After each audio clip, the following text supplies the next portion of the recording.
Nagkatay tayo ngayon ng manok. Tingnan nyo.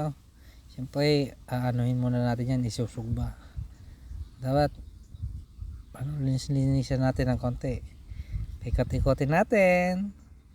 Yan dapat gawin natin para masarap ang ulam natin.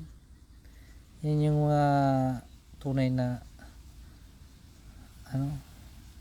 pagkain, pagluto ng manok. Yan, tingnan mo. Mahaba yung leg ng manok ko ha. Yan. Guwapo yan.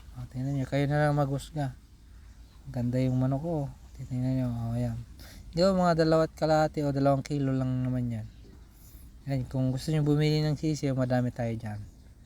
Yan. Nagluto muna tayo ng adobo. Yan. Adobo. Adobong shamo.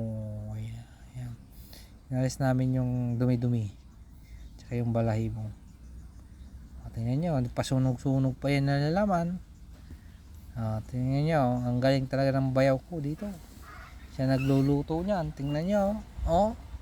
May paikot-ikot pang nalalaman. Magaling yan magpaikot. Hindi lang sa manok. Ayan, tingnan nyo na. Ayan, pati puwit. Pinapaikot. Pinalisan ng ng balahibo. Paikot-ikot lang. Tagal-tagal lang ng tagaluto ko. Ayan.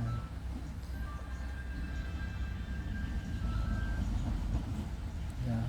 Pati yung niya, yung paya sinusunog. Malupit talaga tong tagaluto ko ngayon. Pati yung panang manok sinusunog. Tingnan nyo.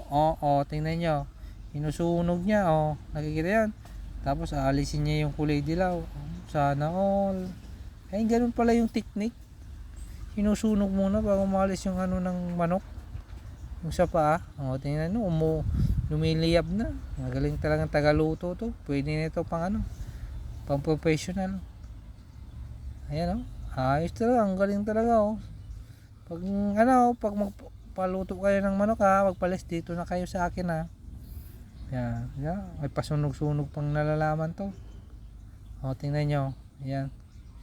Siguro hindi na ito nag-uulam. Ayan, yan na yung kinatayan natin. Ayan. Tignan nyo.